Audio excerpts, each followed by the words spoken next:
Welcome to the Workplace Wellbeing Essential Series. I'm Mari Ryan. I'm the CEO and founder of Advancing Wellness. It is my pleasure to welcome you today to this expert interview where we explore topics that impact employee well-being. My guest today is Martha Fields. Martha is a highly respected and accomplished international education, healthcare, and human resources executive and consultant. She is also an author, inspirational speaker, and businesswoman.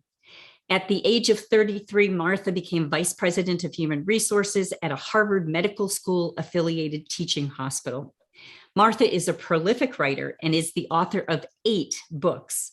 Her 8th and latest book is The Okinawa in Me, Finally Finding My Ikigai, Reason for Being. Martha, welcome. I'm so excited to have you here today for this interview. Thank you so much for having me on your show, Mari. And bienvenido, bienvenue, hola, namaste, konnichiwa. It's a pleasure to be here. Fabulous. Well, in today's discussion, we are going to focus on the role of well-being from both the individual level and in the workplace. And Martha, in your career, you've held various leadership roles, including those in human resources. What do you see as the link between employee well-being and business success? You know, to answer that, I'm going to really talk a little bit for a moment about the business case for all this, and both from the employee's perspective as well as the employer. I think there are 2 major incidents that have happened to us over the last 2.5 years that have framed the whole well-being and what I call the purpose, work, and well-being, the triad, purpose, work, and well-being success dialogue. One is COVID-19, and the other one is the Great Resignation. Let's start quickly with COVID-19. I look at COVID-19 in 3 ways. I look at it and I call it AC, BC, and CC. AC is after COVID. We have no idea when that is going to be, and it may be on forever. BC is before COVID, and that's anything that happened in my mind in history up until December the 31st, 2019. Because if you remember, that was the time when COVID was started, and it was this bat that had bit something, and that there was it COVID, Corona, whatever. Mm-hmm. But we heard about it then. It would not be until January 21st of 2020 that in these United States that we really began to see for real this is here, because we had our first case. But COVID really went through the lockdown and then coming back up in the workplace. It did 2 things. One, with the employee well-being, is the employee said, what's important to me? Both in terms of my job, my work, my life, what's important to me? Also for the employer, what it did was it said that there's a new market out there. People some people really like that remote working. And so the workplace had to be totally shifted and changed. But we also know that in terms of well-being, that it took its number both on employees and on employers. So with employees, we know that both employers and employees have the same thing in mind. They both want to be engaged in the organization, productive, and for employers, they have to look at a way to retain, attract, develop, and engage their workforce. If as an employee, and this is really important in terms of the well-being, if as an employee, I am constantly getting sick, or my employer is making me sick because I'm so stressed out, I'm not going to be that productive, engaged, loyal worker. And the employer, because of the Great Resignation and people finally saying after COVID, I want my life to have some meaning and purpose. I want to have some work and life integration, I call, rather than work and life balance. But, I want that in my life. I want to be working for an organization that is purposeful. And so they went back to the employer and said, that's what I want. But currently, we're looking at, employees are leaving their jobs. In November, it was 4.5 million people who left their jobs. But what we've got to look at now is for employers, there is a reason why you want to have your employees have purpose, work, and well-being success. First of all, let's stop the bottom line, okay? That it impacts your bottom line greatly, because employees that are not showing up in a holistic way in terms of their physical, their mental, their social, their emotional well-being, they're not going to be productive for you. And turnover costs now, Mari, Gallup did a poll, and they're saying that to replace an employee is up to 2 times the annualized salary. And we also know and have learned that employers need to really, think about well-being in their workplaces. And here's why. But that turnover rate, if you are an employer, and this is according to a study, it's the 20th annual study of MetLife employee benefits. And they stated, and you'll find this also, Harvard Business Review has written a lot about this, but they are saying that in order to keep employees, what employees want, they want a purpose-driven organization. And believe it or not, that MetLife study that I just referred to, it says that if you have that as an organization, the employee is 2 times more likely to stay. If you also have those well-being success programs and benefits, that employee is 1.6 times more likely to stay in your organization. So all of those things are really important if you're looking at a workplace where people can have that purpose, work, and well-being success for you as an organization to be successful. Well, I am so delighted that you started our conversation with the business case for well-being. I think for those of us that are close to this, we always feel like it seems rather obvious, but I think all of your points reinforce exactly why employee well-being is such an important topic for businesses today. And you know what? You don't fool the employee. They want a purpose-driven organization.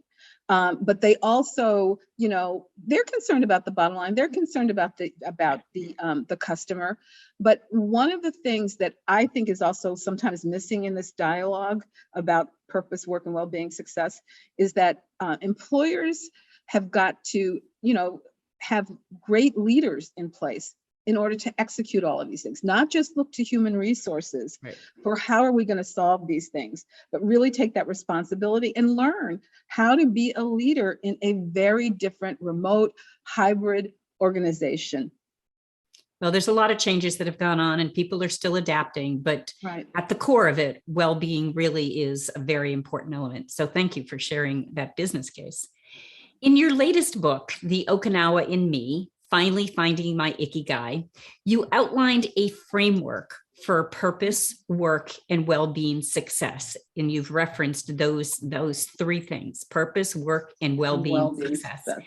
Could you please take us through those principles? Yes, let me just mention, the principles are from my book, which Mari, you just showed, but I will show again. The Okinawa in Me, Finally Finding My Ikigai, My Reason for Being. And it's based on research in terms of what people do to live long and healthy lives. I have a background in healthcare as a former vice president, as you heard from Mari, of a Harvard Medical School teaching hospital. So it was really important to understand what was happening there. But I also had a personal thing happened to me in terms of, the 8 principles that I'm getting to. I grew up in the #1 place where people live the longest and are the healthiest in the world. Mari, I know you know the answer, but if you didn't know the answer, what would you say that the #1 place is? Well, there's only a few like that in the world. So if it wasn't Sardinia, it would have to be Okinawa. Yes, and actually, there are 5 places called blue zones where people live the longest and they're the healthiest in the world. And we actually have one here in Loma Linda, California. We have, there's another one in the Nicoya Peninsula of Costa Rica, so that's south of us. And then, like you said, you have to go all the way over, past, London, whatever, you get to Sardinia, Italy. That's the 3rd blue zone. And the 4th blue zone is its neighbor right there in Greece. Think about the Mediterranean diet and things like that. So Ikaria or Ikaria, Greece. And then finally you get to Okinawa, Japan. The people there live to 100, and there are more people there who live to 110 plus per square feet than anywhere in the world. And they are healthy and they are happy.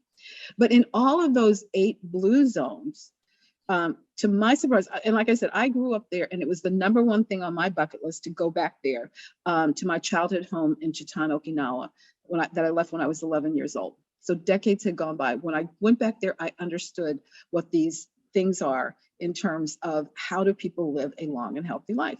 And so the scientific research basically says that in all the blue zones, there are 8 factors that people look at to live a long and healthy life.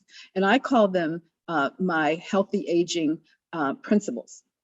And there are 4 different categories, Mari. The first principle in terms, and that why this is important is that if you are bringing your best self to the workforce, you would practice these. Employers, you can also have programs for employees so that they can reinforce these things and be healthy and a holistic employee. But one of the first things that people who live the longest and are the healthiest in the world do in the blue zones is they are aware of you are what you eat and drink. Okay. And basically the first thing is everything in moderation. They have a saying called hara hachibu. You know, some people may know this as the eat until you're only 80% full. But it basically says don't overeat. Another principle around that is to shake off stress. And to make sure that you de-stress from stress. Let me go back just a second to the you are what you eat and drink. I want to just mention something that I found is very interesting. So if you're going to work and you're trying to think about what should you bring for your lunch so you can be healthy and happy. And employers, if you want to, put some of these things on your menu in the cafeteria, but were a few things that I've learned that the people that live the oldest and the healthiest in the world, they do, and they eat. They eat, believe it or not, the number 1 food is a purple sweet potato from Okinawa in Japan, and it's called beni-imo, B-E-N-I-I-M-O. It is about 75% of the traditional Okinawan diet, but it is packed with a lot of, vitamins B, vitamins A. It's really wonderful. That's why you're seeing in the store a lot more sweet potato chips, sweet potato fries, all that kind of stuff. The other thing that actually is not bad for you, that is good for you, is an ounce of chocolate a day. It's got to be dark chocolate between 75 and 80% cacao. But the woman who lived the longest and the healthiest in the world is a French woman named Jean, Jen Calment, C-A-L-M-E-T. She lived to 122 years and 164 days. Wow. And most of that time she would eat an ounce of chocolate a day. So that's really good for you. So the second piece that you've got to look at in terms of how do you live a healthy life, and employers, what you can also do is that you got to de-stress from stress. That means like really de-stress from stress. Stress is a major chronic killer. It gets you into diseases. And, if you're in a stressful situation at your job, then you've got to really look at whether or not that's the right fit for you, because it can be on your health. And employers, if you're looking for a reason why you need to have stress reduction classes or whatever, is that if that employee does get sick because they're overworking and they're burned out doing the job of 10 people, your health insurance benefits are going to go up. Your costs are going to go up. So it pays for you to help that employee to move forward. Just 2 other things I want to say about this. People that live long and healthiest. The third principle is about, I call it LB to the 3rd power. So it's love, be loved, and belong. And what that means, the people that live the longest and the healthiest, they have wonderful relationship with family, friends, colleagues. They put their family first. The other thing that they do is that they belong to the right circle of friends. In terms of your company, where you're working, think about it. You work more hours there than you do doing work at home or being with your family or whatever. So you've got to make sure if the job is not right for you, is it worth that kind of stress? And given this market from the Great Resignation, you can, if you're good, you pretty much have your pick of what you want to do. So making sure that you do that, but also employers, again, looking into what are your well-being programs to help people to actually de-stress from stress. And then the last one is really, it's what I call let your little light shine higher. And what that means, believe it or not, the people that live the longest and the healthiest, they practice what I call, and again, it's called different things, but in my book and in the Okinawa tradition, it's called Ikigai. Ikigai. It's pronounced like, ooh, Ikigai, but it really means, ooh, Ikigai. It's a good thing, Ikigai. But Ikigai is, it's about you finding your purpose. And one of the number one things that employers, through all kinds of surveys, again, the MetLife survey, McKinsey, Korn Ferry, a lot of places have really talked about the Harvard Business Review, which I never thought would be talking about these issues, gratitude and purpose. Mm-hmm. But that's one of the number one reasons that people live the longest and the healthiest. And Ikigai translates to your reason for being, what is your purpose, the reason you wake up. Mm-hmm. Those people who know what their purpose is and they live it daily, that can add, Mari, 7 years of good life onto you. It's been researched. Mm-hmm. So employers, you also helping people so that they can find those things in the organization is important. Plus, the lesson for organizations is people are looking for purpose-driven organizations. All kinds of research out there. They want to go into an organization where their purpose aligns with the mission, vision, and values of that organization, but also they want something in return. And in this employees market, you need to give it to them because they're saying, also employer, you need to make sure that I'm finding and I'm able to exercise my purpose at work in some way. And it might be that isn't their purpose for being, but it's allowing them to make money to move forward. So purpose-driven organizations, you see so much in the literature today about that, but organizations would be wise to heed that. And also read my book, because that's what I talk a lot about, is both from the personal perspective, but also from the organizational perspective. If our audience wants to learn more about you and the work that you're doing, where can they find that information, Martha?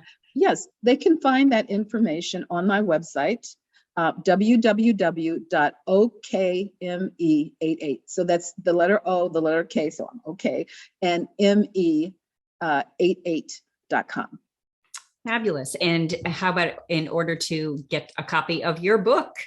Yes, the best place to go is to my website, and the website will lead you to a place where you can order my book.